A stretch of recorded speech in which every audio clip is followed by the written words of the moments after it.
السلام عليكم ورحمة الله وبركاته. إن الحمد لله نحمده ونستعينه ونستغفره ونعوذ بالله من شرور أنفسنا ومن سيئات أعمالنا. من يهده الله فلا مضل له ومن يضلل فلا هادي له. وأشهد أن لا إله إلا الله وحده لا شريك له وأشهد أن محمدا عبده ورسوله صلى الله تعالى عليه وعلى آله وصحبه وسلم تسليما كثيرا. أما بعد، فقد قال الإمام البخاري رحمه الله تعالى: باب والذين يتوفون منكم ويذرون أزواجا إلى قوله خبير. قال حدثني إسحاق بن منصور قال أخبرنا روح بن عبادة قال حدثنا الشبل عن ابن أبي نجيه عن مجاهد: والذين يتوفون منكم ويذرون أزواجا قال كانت هذه العدة تعتد عند أهل زوجها واجبا، فأنزل الله: والذين يتوفون منكم ويذرون أزواجا وصية لأزواجهم متاعا إلى الحول غير إخراج، فإن خرجنا فلا جناح عليكم فيما فعلن في أنفسهن من معروف. قال: جعل الله لها تمام السنة 7 أشهر و20 ليلة وصية، إن شاء سكنت في وصية وإن شاءت خرجت، وهو قول الله تعالى غير إخراج. فإن خرجنا فلا جناح عليكم فالعدة كما هي واجب عليها জামাযালিকান মুজাহিদ ইলা আখিরি। সম্মানিত ভাতৃমণ্ডলী, আল্লাহ রাব্বুল আলামিনের প্রশংসা এবং প্রিয় নবী সাল্লাল্লাহু আলাইহি সাল্লামের উপর সালাতু সালামের পর আজ সোমবার 12ই মুহররম 1447 হিজরি মোতাবেক 7/7/2025 আমাদের ধারাবাহিক আলোচনা সহিহুল বুখারী তালাকের পর্ব নম্বর 12। ইমাম বুখারীর এই তালাকের পর্বের অধ্যায় নম্বর 50। এতে কোরআন কারীমের সূরা বাকারার আয়াত নম্বর 234 নিয়ে এসেছেন অধ্যায়ে। সেটি হচ্ছে অধ্যায়ের বিষয়বস্তু। বলছেন ইমাম বুখারী রাহিমাহুল্লাহ: বাবুন, এই অধ্যায় হচ্ছে ওয়াল্লাযীনা ইউতাওয়াফাউনা মিনকুম ওয়া ইয়াযারুনা আজওয়াজা।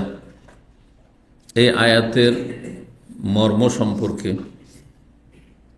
তাৎপর্য বা তাফসীর সম্পর্কে যা আল্লাহ বলেছেন, ওয়াল্লাযীনা ইউতাওয়াফাউনা মিনকুম, আর তোমাদের মধ্য থেকে যেসব লোকেরা মারা যাবে, ওয়াফাত হবে মানে ইন্তেকাল করবে, পুরুষরা, ওয়াযারুনা আজওয়াজা, এবং তারা স্ত্রীদের ছেড়ে যাবে। আজওয়াজ জওজের বহুবচন, জওজ যেমন স্বামীকে বলা হয় তেমন জওজ স্ত্রীকে বলা হয়। এখানে তারা স্ত্রীদেরকে ছেড়েছে, স্ত্রীর অর্থ রয়েছে। পুরুষ লোক মারা গেছেন আর তাদের স্ত্রী রেখে গেছে বিধবা, এই স্ত্রীদের কি রয়েছে? ইদ্দত রয়েছে।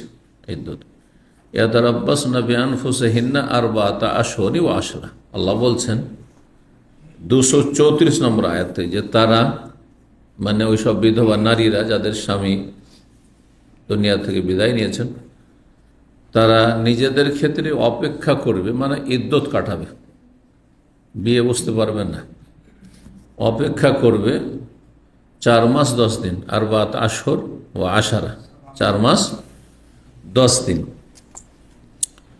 এটি হচ্ছে 234 নম্বর আয়াত। 240 নম্বর আয়াত এইরকমই আল্লাহ রাব্বুল আলামিন শুরু করেছেন এইভাবে, ওয়াল্লাযীনা ইউতাওয়াফাউনা মিনকুম ওয়া ইয়াযারুনা আজওয়াজা, কিন্তু তারপরে 4 মাস 10 দিন ওখানে নেই। সূরা বাকারাতে 34-এর পরে 240, ওয়াসিয়াতান লিআজওয়াজিহিম মাতাআন ইলাল হাওলি গায়রা ইখরাজ। আল্লাহ বলছেন যে তাদের স্বামীদের জন্য ওসিয়ত হচ্ছে, যে তার যে স্বামী, নারীর স্বামী, ওর পরিবারের লোকদের জন্য ওসিয়ত হচ্ছে মাতাআন ইলাল হাওল, 1 বছর পর্যন্ত তাদেরকে খাদ্য সামগ্রী দেবে, মানে খাওয়া খরচ দেবে। গায়রা ইখরাজ, বাড়ি থেকে বের করবেন না, তার মানে বাসাও দেবে। হ্যাঁ, বাসাও দেবে। কেমন হয়? দুটো আয়াতে সাংঘর্ষিক হয়ে যায় না? বুঝতে পারছেন না? আগের আয়াত 234 নম্বর আয়াতে বিধবাদের ক্ষেত্রে আল্লাহ কি বললেন? 4 মাস 10 দিন। ওই আয়াতে কথা বলা হয়নি যে স্বামীর পরিবারকে ওকে থাকার জায়গা দিতে হবে, হ্যাঁ, বাড়ি থেকে যেন না বের করে। এই কথা বলা হয়নি যে তাদেরকে কিছু মাল সামগ্রী দিতে হবে, খাওয়া দাওয়া খরচ দিতে হবে, তাও বলা হয়নি। শুধু বিয়ে বসতে পারবে না 4 মাস 10 দিন, ঠিক কিনা? কিন্তু 240 নম্বর আয়াতে রব্বুল আলামিন এইভাবে বলেছেন। এখন দুটো আয়াত বুঝতে গিয়ে দুটো মত হয়েছে। একদল বলছেন, যেমন এখানে ইমাম মুজাহিদ প্রখ্যাত তাবি এবং বড় মুফাসসির ছিলেন, আব্দুল্লাহ বিন আব্বাস রাদিয়াল্লাহু তাআলা আনহুমার বিশিষ্ট ছাত্র, আর সাহাবায়ে কেরামের মধ্যে আব্দুল্লাহ বিন আব্বাস সবচেয়ে বড় তাফসীর কারক। তো তার ব্যাখ্যাটা আগে শোনেন, আর তারপর যেটা সঠিক ব্যাখ্যা বা যেটা বেশি প্রাধান্যযোগ্য ব্যাখ্যা, যে ব্যাখ্যাটি অধিকাংশ আইম্মায়ে কেরামগণ বা তাফসীর কারগণ করেছেন, সেটা শোনাব। তো একটু মনোযোগী শুনতে হবে যে বিষয়টা কি। এখানে কি নাসেখ মানসুখ আছে, মানে একটি হুকুম আগের যেটা রহিত হয়েছে, আর আরেকটি হচ্ছে পরের যেটি নাসেখ মানে রহিতকারী, যেই বিধানটি বলবৎ আছে। এটি একটি মত, সংক্ষেপে শুনে রাখেন। আর এই মতটি হচ্ছে অধিকাংশ তাফসীরকারদের, হ্যাঁ, এটি বেশি শক্তিশালী মত। কিন্তু ইমাম মুজাহিদ বলছেন 4 মাস 10 দিন এটা অপেক্ষা করতেই হবে। কি করতে হবে? অপেক্ষা করতে হবে, মানে ইদ্যত কাটাইতে হবে, এর মধ্যে বিয়ে বসতে পারবে না। আর তারপরে 1 বছরের মধ্যে 4 মাস 10 দিন বাদ দিলে কতদিন বাকি থাকে?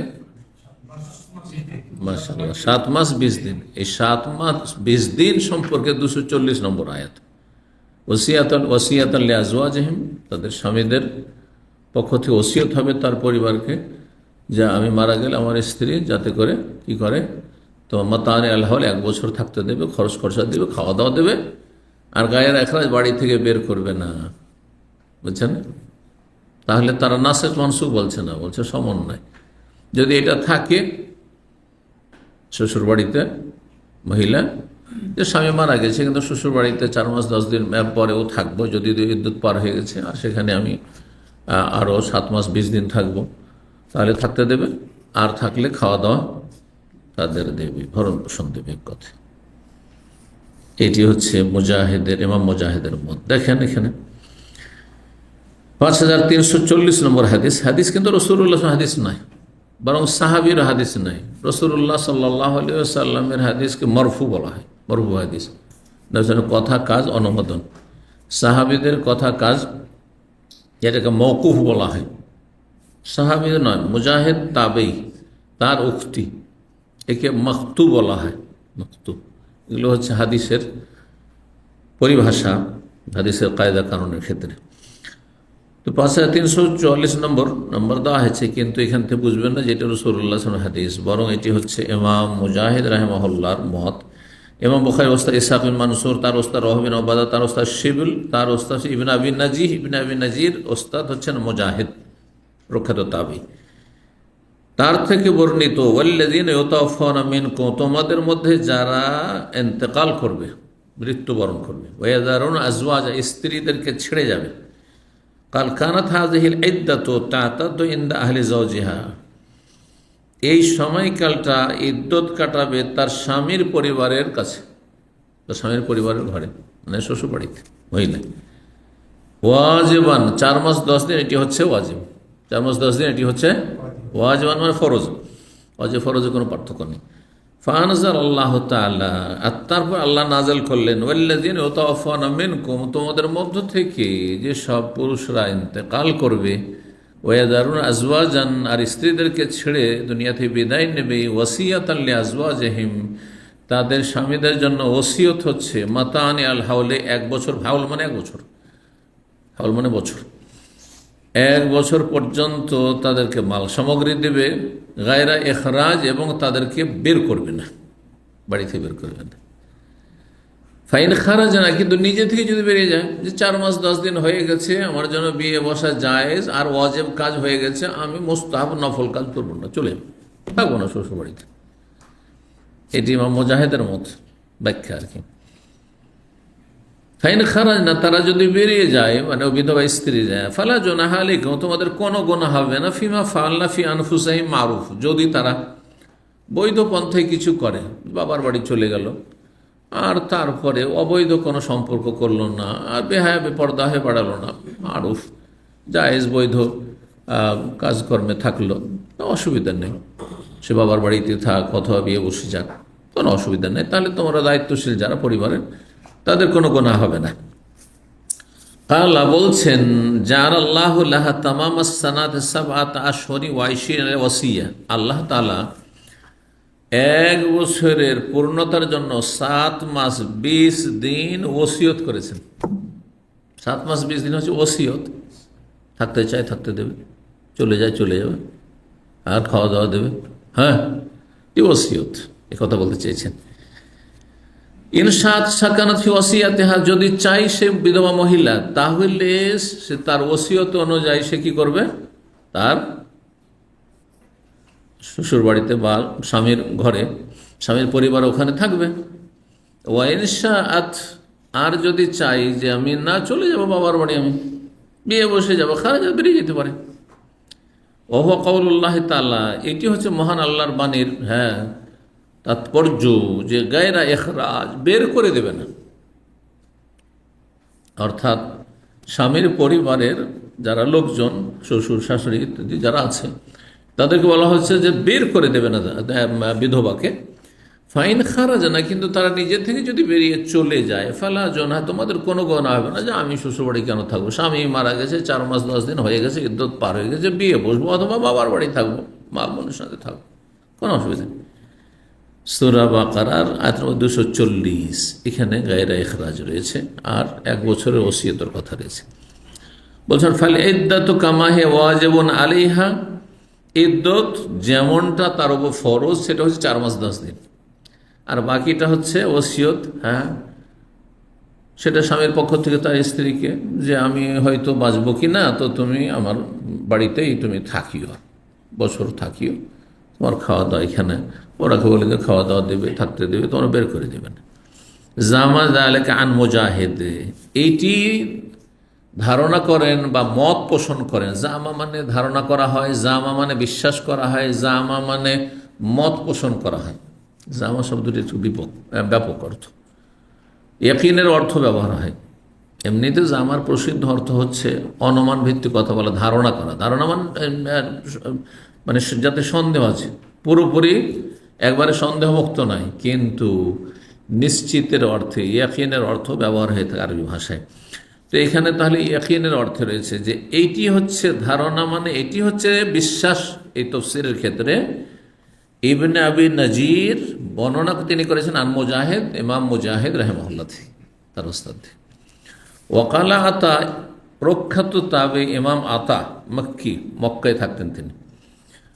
আব্দুল্লাহ বিন আব্বাস রাদিয়াল্লাহু তাআলা আনহু মক্কায় থাকতেন, শেষ জামানে আবার তাইফ চলে গেছিলেন। তো মক্কায় থাকে ওস্তাদ শাগির্দ দুজনে মক্কার মানুষ ছিলেন।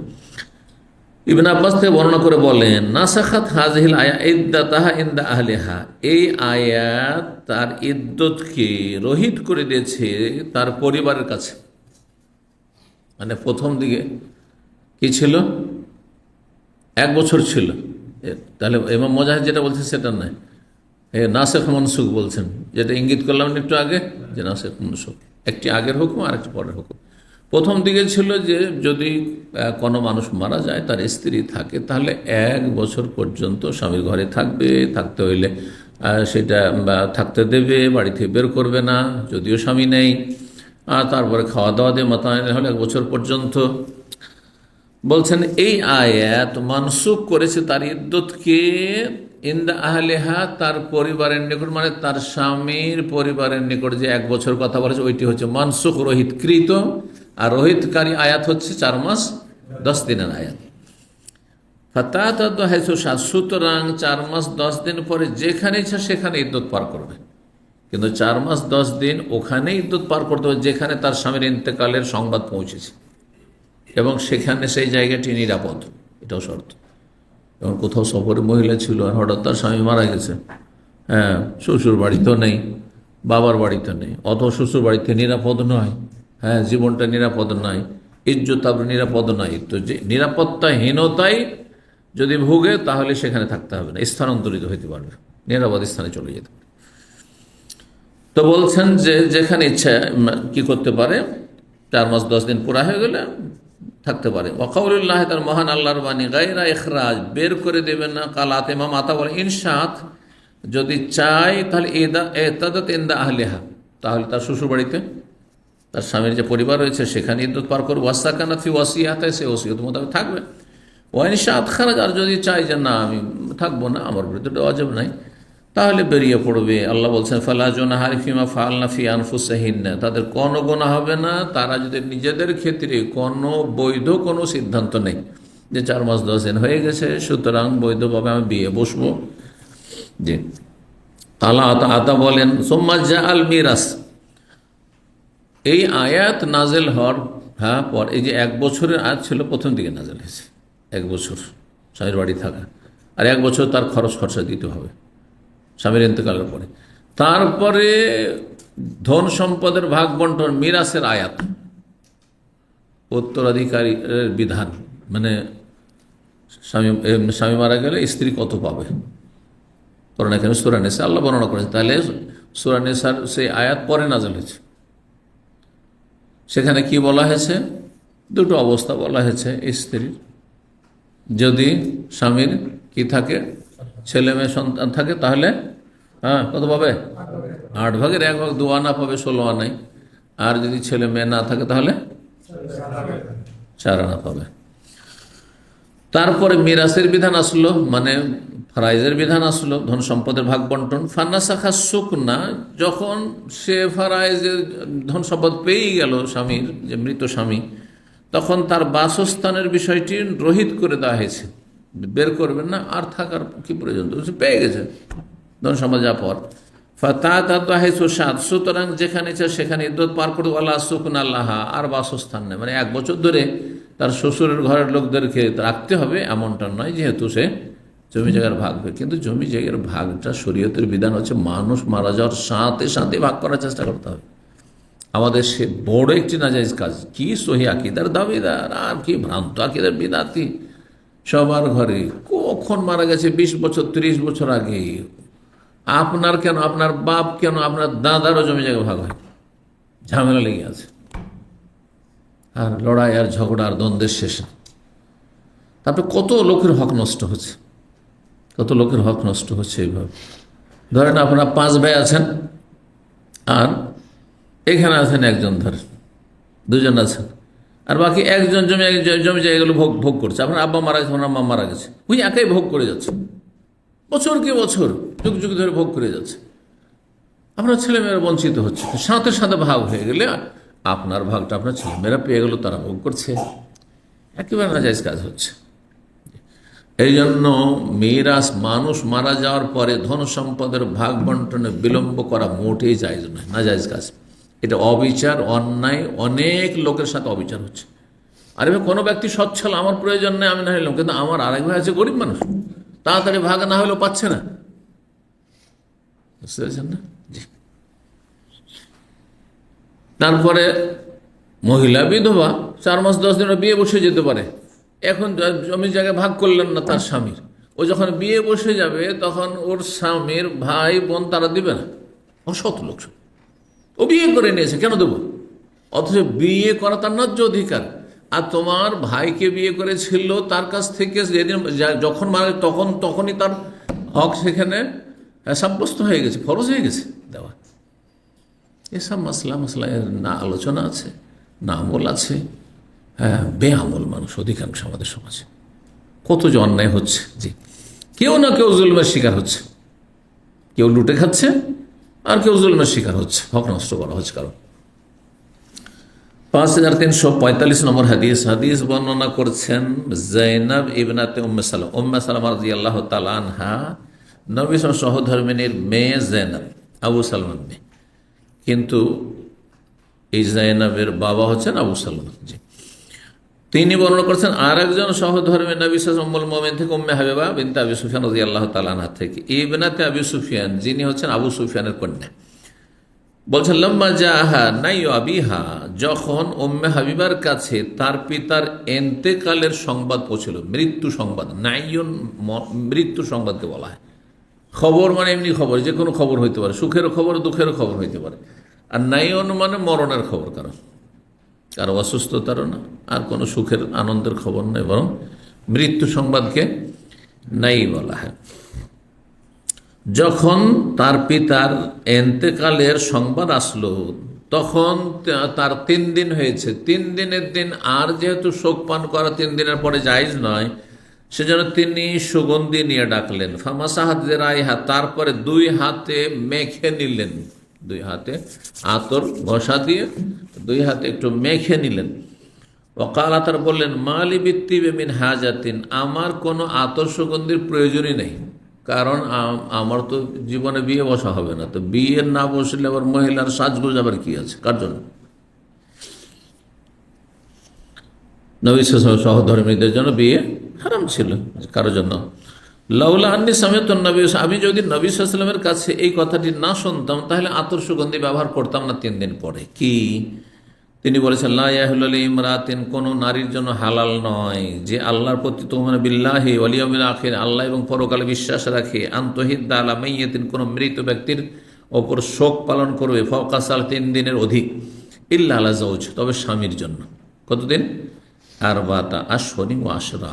এই হাদিসগুলো প্রমাণ করে যে 4 মাস 10 দিনের আয়াত হচ্ছে নাসিখ, রহিতকৃত, সাব্যস্ত তার বিধান শরীয়তে, আর 1 বছরের যে এটি ছিল সেটি মানসুখ, রহিত হয়ে গেছে। আর আরেকটি ব্যাখ্যা বলে, না রহিত হয়নি, তবে যদি থাকে থাকতে দাও, আর যদি থাকে সে শ্বশুর বাড়িতে তাহলে খেতে দাও। জি, এটা দ্বিতীয় মত ইমাম মুজাহিদ।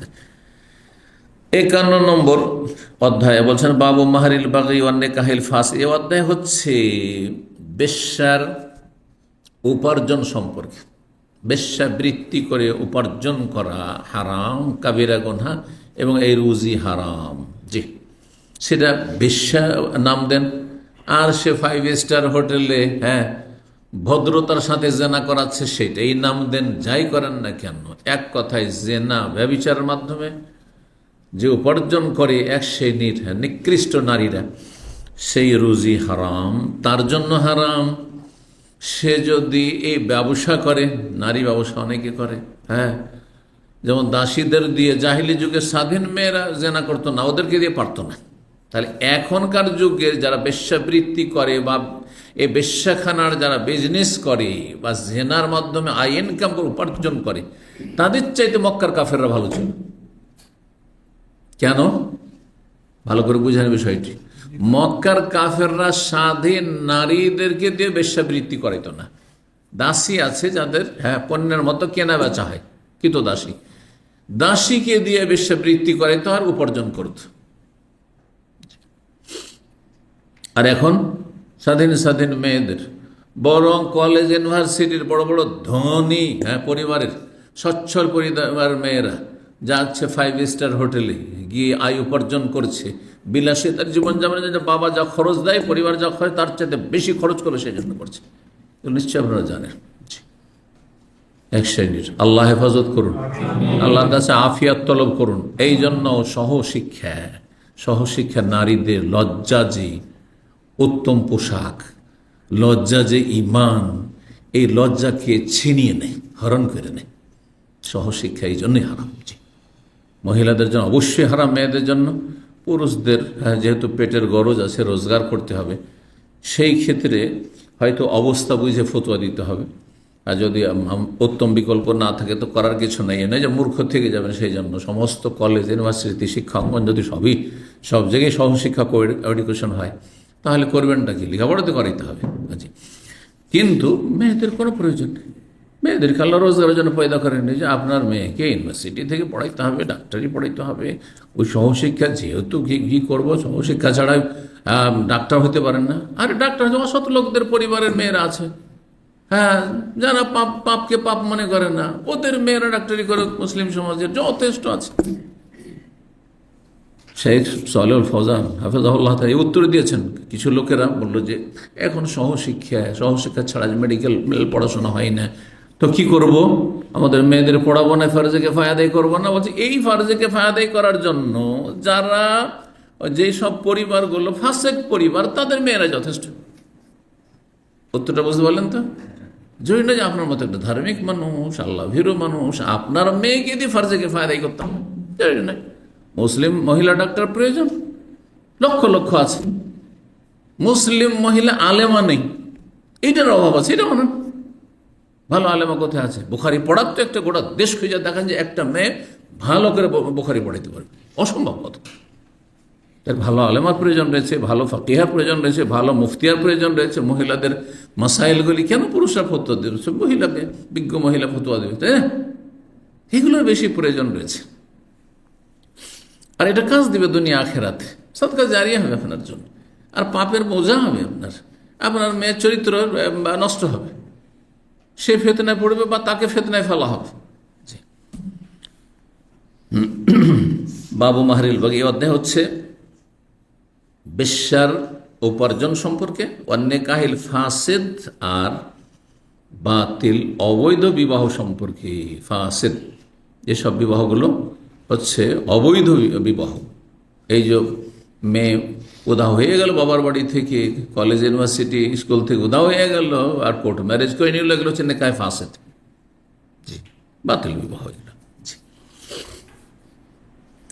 এইরকমই কেউ হারাম মেয়েকে বিয়ে করলো, দুধ বোনকে বিয়ে করে নিল, হ্যাঁ, দুধ খালাকে বিয়ে করে নিল, হ্যাঁ, এগুলো হচ্ছে কি দুই বোনকে বিয়ে করে নিল, আপনার স্ত্রী আছে, তারপরে অনেক অসৎ মুসলিম সমাজে আছে। এখানে দামামে ছিল এক লোক আর লক্ষ্য করে, এইখানে এই দুটো শহরে পাশাপাশি দুইজন এইরকম নিকৃষ্ট মানুষ ছিল যারা দুই বোনকে বিয়ে করে আছে। প্রথম স্ত্রী, তার স্ত্রী, আর বাকিটা হচ্ছে জেনা, বাতিল বিবাহ, বাতিল অবৈধ বিবাহ, হারাম।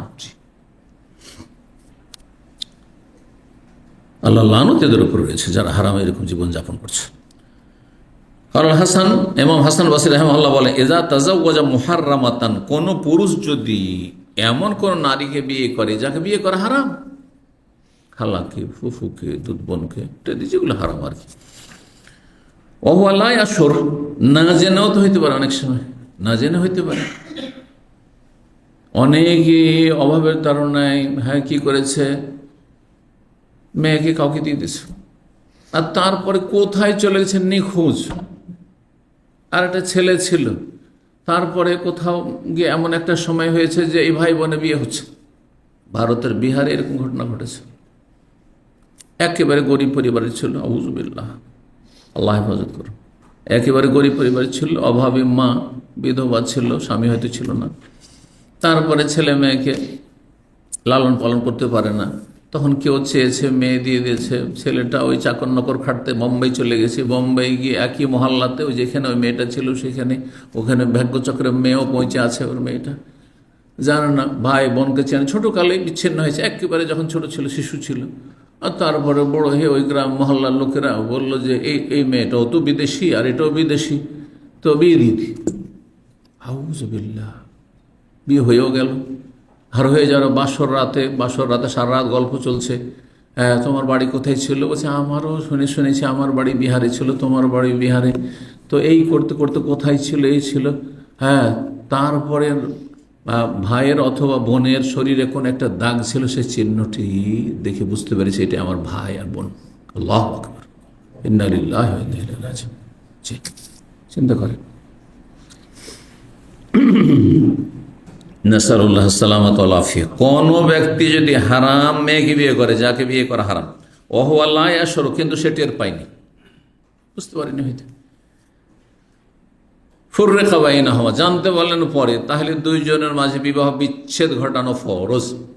দুধ বোন, একজন মহিলা শুধু বলছে, বিয়ে হয়েছে এক সাহাবীর এক মেয়ের সাথে, বলছে আরে তুমি একে বিয়ে করেছো মেয়েটাকে, আমি তোমাকে দুধ পান করেছি, একে দুধ পান করেছি, কোনো সাক্ষী নেই। ওই লোক বিশ্বাস করছেন না, স্বামী স্ত্রীর সম্পর্ক হয়ে গেছে, কত একটা ভালোবাসা হয়ে যায় স্বামী স্ত্রীর সম্পর্কেও কিছুদিনের মধ্যে, চিন্তা করুন আপনি।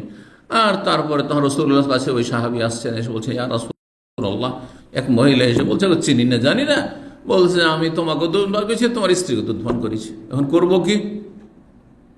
বলছে যে তুমি বিদায় করে দাও, তোমার স্ত্রীকে বিদায় করে দাও, বিচ্ছিন্ন হয়ে যাও, ফরজ তোমার জন্য। তখন ওই লোক বলছে ইয়া রাসূলুল্লাহ, ওর কাছে কোনো দলিল প্রমাণ নেই, সাক্ষী নেই, কিচ্ছু নেই। নবী সাল্লাল্লাহু আলাইহি ওয়াসাল্লাম কি বললেন? সাক্ষী নিয়ে আসতে হবে। কাইফা ওয়াকাদ কিল, যখন বলা হচ্ছে এমন কথা যদি সত্য হয় তাহলে কি জবাব দেবে হাসর মাঠে? তখন সে নিজের স্ত্রীকে বিদায় করে দিল। আল্লাহু আকবার। তো দুইজনে বিবাহ বিচ্ছেদ ঘটাইতে হবে যদি না জেনে কোনো হারাম মেয়েকে বিয়ে করে ফেলে। ওয়ালাহা মা আখাজাত, আর যা কিছু সে নিয়েছে মোহরানা সেটা তার অধিকার, যা নিয়েছে ফিরিয়ে নিতে পারবে না, যে আমি তো তাহলে রাখতে পারলাম না, কেন দেবো না, মোহর দিতাম, কারণ তার ইজ্জতের একটা মূল্য আছে। জি, ওয়ালাইসা লাহা গায়রুহু, এর অধিক কিছু চাইতে পারবে না। জি, সুম্মা কালা বাদু, তারপরে বলেছেন লাহা সাদাকুহা, সে তার মোহরানাটি পাবে। তোর মোহর যেমন বাকি আমাদের সমাজে সুন্নতের খেলাফ, তো মোহর বাকি, তাহলে মোহর দিতে হবে, যদিও বিয়ে হারাম, বাতিল বিয়ে। 5346 নম্বর হাদিস। হাদিস মনে করছে আবু মাসউদ রাদিয়াল্লাহু তাআলা আনহু, তিনি বলেন নাহান নবী সাল্লাল্লাহু আলাইহি ওয়াসাল্লাম আন সামানিল কালবি ও হুলওয়ানিল কাহিনী ও মাহরিল বাগি। নবী সাল্লাল্লাহু নিষেধ করেছেন কুকুরের মূল্য নিতে, ক্রয় বিক্রয়। কুকুর কেনা বেচা করা হারাম, কিন্তু যদি ট্রেন কুকুর হয়, প্রশিক্ষণ প্রাপ্ত, তখন জায়েজ রয়েছে। এমনি কুকুর কেনা বেচা করা হারাম। ওয়াহুলওয়ানুল কাহিন, ওয়াহুলওয়ানিল কাহিন, গণক জ্যোতিষীর মজুরি, গণকের কাজ করে যে মজুরি নিচে পারিশ্রমিক। হলওয়ান, হালুয়া থেকে, হালুয়া মানে কি মিষ্টি, আর পয়সা কি লাগে, পারিশ্রমিক। মাসের বেতন মিষ্টি লাগে না? না হলে এত তিক্ত জীবন প্রবাসে কেন কাটাইবেন স্ত্রী ছেড়ে? পয়সা না থাকলে স্ত্রী ছেড়ে, ছেলে মেয়েদের মায়া মমতা ছেড়ে, বাপ মাকে ছেড়ে, আত্মীয় স্বজন বংশ সব ছেড়ে দিয়ে ওই মাস শেষে যে কটা পয়সা পাচ্ছেন তাতে মনকে শান্তি দিতে হচ্ছে, বৃহৎ স্বার্থ, তাই না? এই জন্য হালুয়া থেকে হলুয়ান, আর ভাব অর্থ কি বললাম, মজুরি বা পারিশ্রমিক। জি, তো জ্যোতিষীর পারিশ্রমিক, তাহলে জ্যোতিষী বিদ্যা হচ্ছে কুফরি বিদ্যা, ভবিষ্যৎবাণী করা। সেটা হাতের রেখা দেখে দাবি করুক, অথবা আকাশের তারকা দেখে দাবি করুক, অথবা কিছু মন্ত্রতন্ত্র এইসব করে, হ্যাঁ বাটি চালিয়ে থালা চালিয়ে যেসব করে আমাদের দেশ, সব শিরকি কাজ, কুফরি কাজ। অথবা জিনের সাহায্য নিয়ে, সবগুলি হারাম, সবগুলি হারাম এবং কাবিরা গুনাহ, ঈমান ভঙ্গকারী বিষয়। ওয়া মাহরিল বাগিয়ে, এবং বেশ্যার উপার্জন। মাহার বলা হয়েছে, মাহার মোহরকে বলা হয়। তো যেহেতু হালাল যখন পুরুষ নারী সম্পর্ক হয়, বৈবাহিক সম্পর্ক, সেখানে মোহর শব্দটি ব্যবহার করা হয়, সেই শব্দটি ব্যবহার করা হয়েছে, কিন্তু এটা তো আসলে মোহর না। সুতরাং এর অর্থ হচ্ছে উপার্জন, বেশ্যার উপার্জন বা বেশ্যাবৃত্তি করে উপার্জন করা, ইনকাম করা, এটা নিষেধ করেছেন। আর অন্য রেওয়ায়েত রয়েছে খাবিসুন, এ রুজি হচ্ছে নোংরা, খবিস, আল্লাহ খবিসকে হারাম করেছেন। ইউহাররিমু আলাইহিমুল খাবায়েস, তাইয়্যিবাতকে হালাল করেছেন। জি, 5347 নম্বর হাদিস। হাদিস বর্ণনা করছেন আউন ইবনে আবি জুহাইফা, তার পিতা আবু জুহাইফা সাহাবী থেকে, তিনি বলেন লানান নবী সাল্লাল্লাহু আলাইহি ওয়াসাল্লাম, নবী সাল্লাল্লাহু আলাইহি ওয়াসাল্লাম লানত করেছেন, মানে অভিশাপ করেছেন। অভিশাপ মানে রহমত থেকে বঞ্চিত করার, বদদুয়া দেওয়া। আল ওয়াশেমা, কাকে? ওয়াশম মানে উল্কি লাগানো। এমন মহিলাকে, সাধারণত মহিলারাই এই পেশাটি গ্রহণ করে, সেজন্য মহিলার কথা বলা হয়েছে। এর মানে এই নয় যে পুরুষরা যদি করে তো লানত হবে না, পুরুষ করলেও লানত হবে। কিন্তু কিছু কিছু পেশা আছে, সেটা বাস্তবতাকে কেন্দ্র করে ওইভাবে বলা হয়েছে। জি, তো নবী সাল্লাল্লাহু আলাইহি ওয়াসাল্লাম লানত করেছেন কাকে? উল্কি অঙ্কনকারিণীকে, যে উল্কি অঙ্কন করে। ওয়াল মুস্তাশমা, আর যে উল্কি গ্রহণকারিণী, তার উপর লানত করেছেন। যে পারিশ্রমিক দিয়ে বা এমনি ফ্রিতে উল্কি লাগিয়ে নিল শরীরে, হাতে পায়ে, তার উপর লানত, মানে কাবিরা গুনাহ তাহলে কাজটি। আর যে এই কাজটি করবে, এই পেশা গ্রহণ করবে, তার উপর লানত রয়েছে, কাজগুলি হারাম। ও আকেলির রেবা, এবং সুদখোর, যে ব্যক্তি সুদ গ্রহণ করে, তার উপর লানত করেছেন। ও মুকেলাহু, আর এবং সুদ দাতা, যে সুদ দিচ্ছে, অভাবী সুদের উপর টাকা নিয়ে আসছে, তার উপর লানত করা হয়েছে। বরং এই ক্ষেত্রে সমস্ত সংশ্লিষ্ট ব্যক্তি, যত লোকের সুদের সাথে সামান্যতম সম্পর্ক আছে, সবার উপর লানত রয়েছে। ওয়াকাল হোম সওয়া, সাক্ষী হোক, উইটনেস। অনেক সময় একজন সুদী ব্যাংকে অ্যাকাউন্ট খুলতে যাচ্ছে, আপনাকে বলছে যে একটু আপনি যেহেতু এখানকার আপনি কাস্টমার, আপনি এখানকার আপনি অ্যাকাউন্ট হোল্ডার, আপনার একটা সাইন লাগবে। আপনি গুনার কাজে, হারাম কাজে সহযোগিতা করলেন, লানতের কাজে। তারপরে ক্লার্কের কাজ, কাতে বহ, ক্লার্ক মানে যতগুলি আমলা আছে সুদী ব্যাংকে, তাদের উপর লানত হয়েছে। নিষেধ করেছেন কুকুরের মূল্য নিতে, মূল্য না মানে কেনা বেচা করা, ক্রয় বিক্রয়। ও কাসবিল বাগিয়ে এবং বেশ্যার উপার্জন হতে নিষেধ করেছেন, যাহারাম ওয়াল্লানাল মুসাউবিরিন, এবং ছবি অঙ্কনকারীদের ওপর লানত করেছেন রাসূলুল্লাহ সাল্লাল্লাহু আলাইহি ওয়াসাল্লাম, অভিশাপ দিয়েছেন। তো ছবি অঙ্কন করা হচ্ছে হারাম কাজ, কিন্তু ছবি কোনটি? এই ফটোগ্রাফি কি ছবি? হ্যাঁ, একদল যারা বলছেন হ্যাঁ এটাও ছবি, তারা হারাম বলছে। একদল তো এত বাড়াবাড়ি করেছেন যে এমনকি ভিডিও চলবে না, তারা শুধু অডিও শুনবে। আছে পৃথিবীতে বিভিন্ন ভাষাভাষী এক দুজন করে আলেম আছে, এরকম কোন কিছু চলবে না, ওরা অডিও দিয়ে কাজ চালাচ্ছে, চরমপন্থী। অধিকাংশ আলেমারা বলছেন যে ফটোগ্রাফি এটি ছবি নয়, এটি হচ্ছে আপনার আক্স, মানে প্রতিছবি পড়ছে, ছায়া, সহজ ভাষার ছায়া। যেমন আপনি আয়নার সামনে দাঁড়ালে আপনার এটাও তো ছবি ভেসে উঠছে, তো আয়না দেখা নিষেধ নাকি? ঠিক ওই রকম এখানে নড়াচড়া করছে।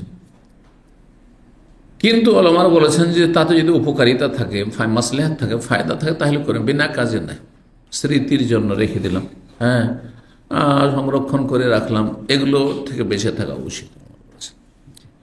আর বাকি যেগুলো আপনার স্ট্যাচুর আকারে পাথর দিয়ে, মাটি দিয়ে তৈরি করা মূর্তির মতো করে রাস্তাঘাটে যে স্থাপন করা হচ্ছে না বড় বড় নেতাদের, হ্যাঁ এগুলি হারাম, এগুলিতে কোনো ইখতিলাফ নেই।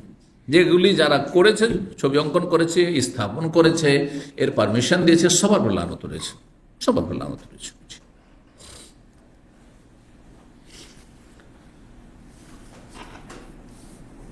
5348 নম্বর হাদিস, আবু হাজেম বর্ণনা করেছেন তাবি আবু হুরায়রা রাদিয়াল্লাহু তাআলা আনহু থেকে, তিনি নাহান নবী সাল্লাল্লাহু আলাইহি ওয়াসাল্লাম আন কাসবিল ইমাই, নবী সাল্লাল্লাহু আলাইহি ওয়াসাল্লাম নিষেধ করেছেন দাসীদের বেশ্যাবৃত্তির উপার্জন। দাসীর উপার্জন মানে এই নয় যে দাসী যদি কারো বাড়িতে কাজ, কারো দাসী আছে, কিন্তু দাসী আছে আর কোথাও কাজকর্ম করে যদি উপার্জন করে, তো সেটা তো নাজায়েজ নয়। কিন্তু এখানে দাসীদের উপার্জনটা 1400 বছর আগে কি ছিল? সেটা ছিল বেশ্যাবৃত্তি করা, দেহ ব্যবসা, এটি হারাম। জি, দেহ ব্যবসা নিষেধ করেছেন, খবিস বলেছেন, এবং হারাম কাজ জেনা। জেনার কোনো ভাগ নেই, পশ্চিমা ইহুদি নাসাররা ভাগ করে দিয়েছে, আর অধিকাংশ মুসলিম দেশগুলি, আল্লাহ হেদায়েত দান করে তাদেরকে, বলছে ধর্ষণ হইলে অপরাধ, সাবালক সাবালিকার সম্মতিতে যদি সহবাস হয় তাহলে নাকি অপরাধ নয়, লানত এদের উপর।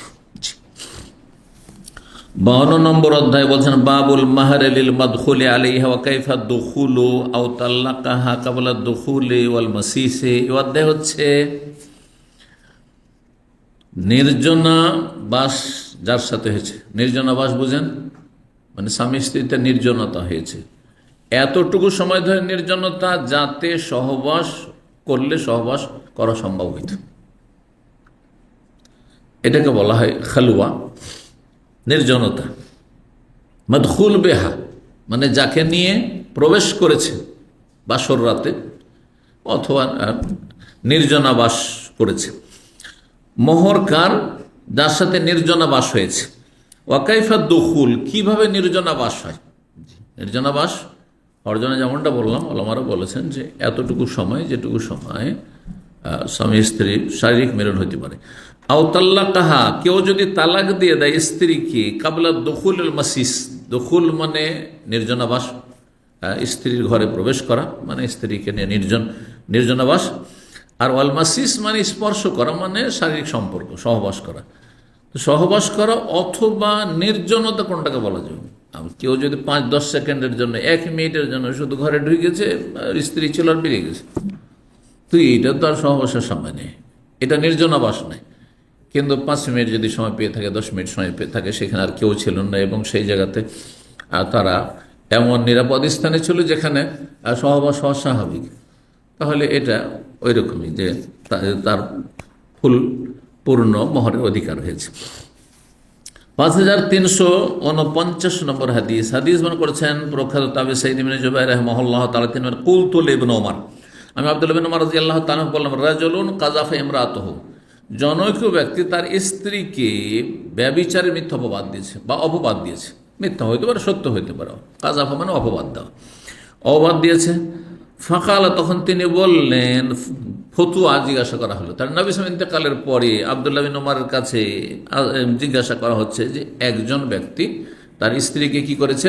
ব্যভিচারের অপবাদ দিয়েছে, অভিযুক্ত করেছে ব্যভিচারের সাথে। ফাকালা, তখন তিনি বললেন জবাবে, ফাররাকা নবিউল্লাহ, নবী সাল্লাল্লাহু আলাইহি ওয়াসাল্লাম বিবাহ বিচ্ছেদ ঘটিয়েছেন বাইনা আখাওয়াই বানিল আজলান, আজলান গোত্রের এক দম্পতির মাঝে।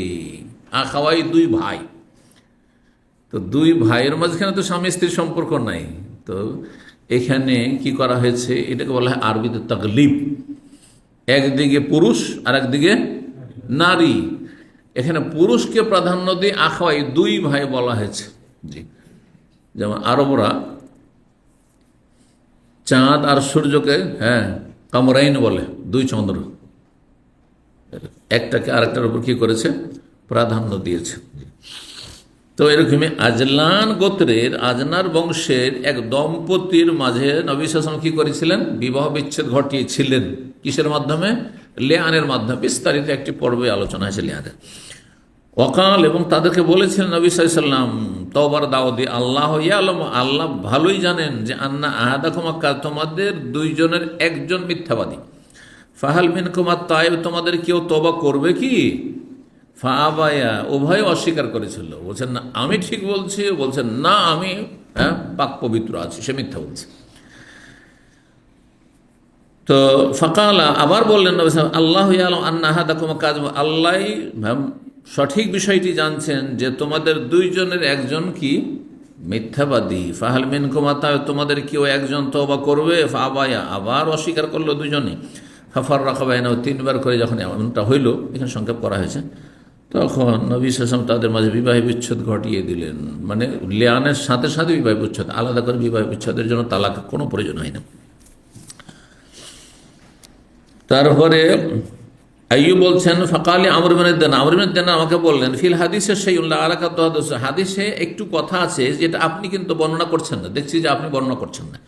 কালা, ওই লোকটি, কি কথা আছে যেটা এখনো বর্ণনা করা হয়নি, অন্য হাদিসে এর আগে এসেছে, সেটা হচ্ছে ওই লোকটি পুরুষ, ওয়াইমের আলা জালানি, যখন দেখলো যে আমার স্ত্রীও কসম করে নিল, আমিও লিআন করলাম, কসম করলাম, সেও গজব চেয়ে নিল, তখন বললে মালি, মানে ইয়া রাসূলুল্লাহ, আমার ধন সম্পদ ওকে যে মোহরানায় দিয়েছি ওটা নিয়ে যাবে, আমার ধন সম্পদ ফিরিয়ে দিক।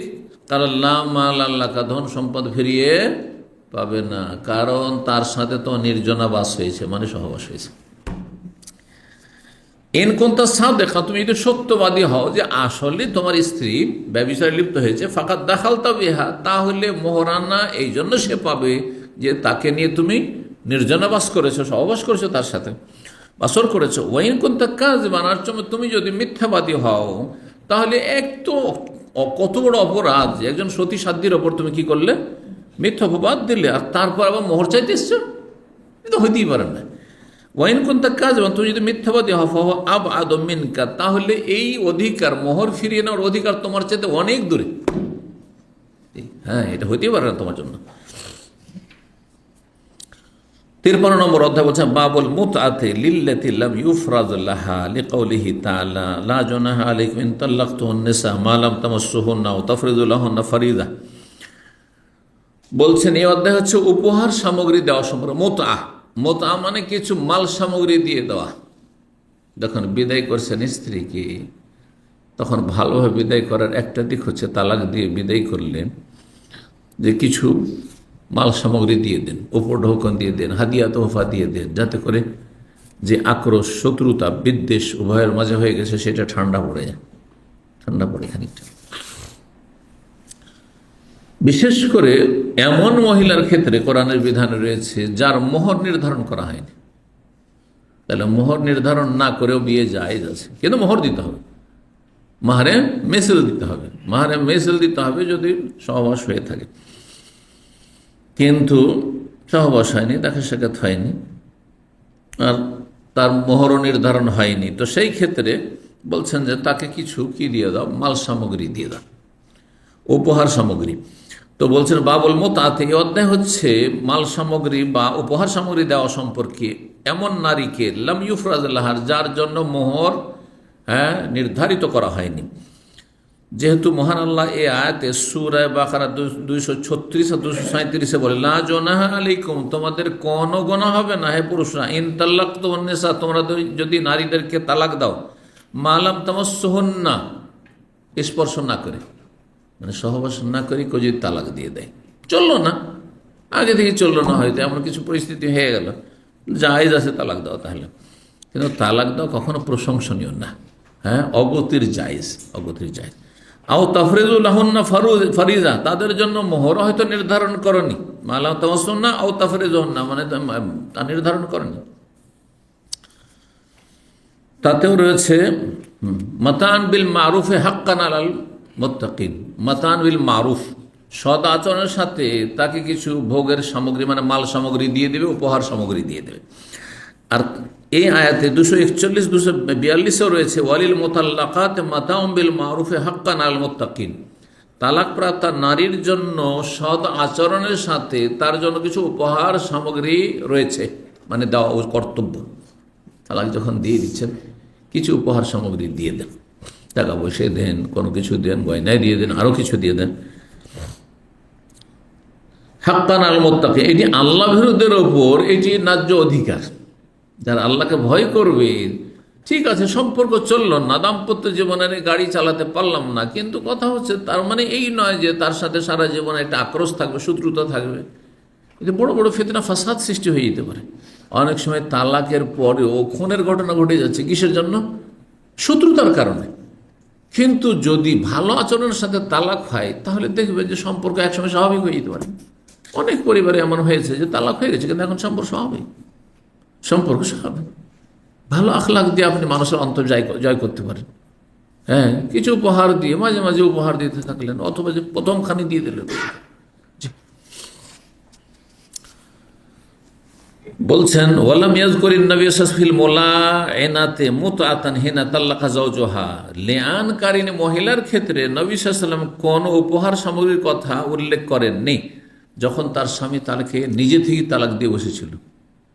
ইয়া রাসূলুল্লাহ, আমি যদি ওকে রাখি তাতে আমার অপরাধ হয়ে যাবে, আমি রাখবো না, তাতে আমি মিথ্যা কথা বললাম। তাহলে যখন আমি সত্য কথা বলেছি, 3 তালাক নিজে থেকে দিয়ে ফেলেছেন, নবী সাল্লাল্লাহু আলাইহি ওয়াসাল্লাম নির্দেশ দেয়নি। তো সেখানে কিন্তু লিয়ানকারিনী মহিলার সাথে এত সম্পর্ক অকাট্য বিচ্ছিন্ন হয় যে এই ক্ষেত্রে উপহার সামগ্রীর কথা নবী সাল্লাল্লাহু আলাইহি ওয়াসাল্লাম বলেননি। মোহর যা দিয়েছ মোহরটা তার, কিন্তু অতিরিক্ত কিছু দিতে আর বলেননি। সর্বশেষ হাদিস তালাকের পর্বের 5350 নম্বর হাদিস। প্রখ্যাত তাবি ইমাম সাঈদ ইবনে জুবাইর রাহিমাহুল্লাহ তাআলা বর্ণনা করেছেন আব্দুল্লাহ বিন ওমর রাদিয়াল্লাহু তাআলা আনহু থেকে। তাহলে তার ওস্তাদ, বিশিষ্ট ওস্তাদ ছিলেন আব্দুল্লাহ বিন আব্বাস, কিন্তু আব্দুল্লাহ বিন ওমর থেকেও তিনি দিন শিখেছেন। ইবনে ওমর রাদিয়াল্লাহু তাআলা আনহু বর্ণনা করে বলেন, আন্নান নবী সাল্লাল্লাহু আলাইহি ওয়াসাল্লাম ক্বালা লিল মুতালাইনাইনি, নবী সাল্লাল্লাহু আলাইহি ওয়াসাল্লাম 2 লেয়ানকারী, উভয় লেয়ানকারী স্বামী স্ত্রী সম্পর্কে বলেছিলেন বা তাদেরকে বলেছিলেন, হিসাবুকুম আলাল্লাহ, তোমাদের হিসাব আল্লাহর কাছে হবেই হবে। একজন তো মিথ্যাবাদী আছো, হিসাব হবে, খবরদার কেউ মিথ্যা বলিও না, সত্য কথা বলে দাও। আহাদহ কাজে, তোমাদের একজন অবশ্য মিথ্যুক, লা সাবিলা লাকা আলাইহা, হে ওই লোককে বলছেন ওয়াইমের, তোমার স্ত্রীর উপর কোনো অধিকার নেই, জীবনেও কোনোদিন তাকে ফেরাতে পারবে না, এবং তার কাছ থেকে তুমি মোহরানাও ফিরিয়ে নিতে পারবে না, এই অধিকারও নেই, কোনো রাস্তা নেই। কালা ইয়া রাসূলুল্লাহ, সে বলেছিল মালি, আমার ধন সম্পদ কি হবে, আমি অনেক টাকাই দিয়েছি বা জমি জায়গায় দিয়েছি। সাহাবীর আনসারীরা বাগান দিতেন, খেজুরের বাগান মোহরে দিতেন। কালা মাল আল্লাহ, তোমার কোনো ধন সম্পদ নাই। ইন কুনতা সাদাকতা আলাইহি, তুমি যদি সত্যি সত্যি বলে থাকো যে সে ব্যভিচারকারিনী আর সত্যি তা, ফাহুয়া বিমা ইস্তাহলালতা মিন ফারজিহা, তাহলে তার গুপ্তাঙ্গ তুমি হালাল করেছো কিসের বিনিময়ে? তো সেটা মোহরানা ছিল। ওয়াইন কুনতা কাযিমান, আর তুমি যদি মিথ্যুক হও তোমার স্ত্রীর ওপর সতী সাথী, তারপরে মিথ্যা অপবাদ দিয়ে, ফাযাকা আবআদ, তাহলে এটা তো অনেক দূরের কথা, যে তুমি কি করে চাইছো। তাহলে ওয়া আবআদু লাকা মিনহা, তোমার জন্য তার থেকে অনেক দূরে চলে যাওয়া, এটা তোমার সাথে, তুমি তার ধারে কাছেও না যে তার কাছ থেকে তুমি মিথ্যা অপবাদ দেবে আর তারপরে মোহরে ফিরিয়ে নেবে, ওই অধিকার তোমার কখনো নেই। জি, এখানেই আজকের আলোচনা শেষ হলো। আল্লাহ রব্বুল্লা আলমের কাছে দোয়া করি, আল্লাহ রব্বুল্লা আলমের যেন যা কিছুই আমরা ইলম হাসিল করলাম তাতে বরকত দান করেন, এবং যারা আমাদের আলোচনাতে হাজির থাকছেন সরাসরি অথবা পরোক্ষভাবে, আল্লাহ তাদের উত্তম প্রতিদান দান করেন, দিন দুনিয়ার সার্বিক জীবনে বরকত দান করেন, রুজিতে আল্লাহ বরকত দান করেন, শরীর স্বাস্থ্য মানসিক পারিবারিক সমস্ত রকম শান্তি আল্লাহ দান করেন, এবং সমস্ত অশান্তি থেকে, অনিষ্ট থেকে, বালা মুসিবত থেকে আল্লাহ হেফাজতে রাখেন। আল্লাহ রাব্বুল আলামিন আমাদের জান্নাতের পথে রাখেন এবং পাপের রাস্তা থেকে পুরোপুরি আমাদেরকে সারা জীবন মুক্ত থাকার তৌফিক দান করেন। সুবহান রাব্বিকা রাব্বিল ইজ্জাতি আম্মা ইয়াসিফুন ওয়া সালামুন আলাল মুরসালিন ওয়াল হামদুলিল্লাহি রাব্বিল আলামিন।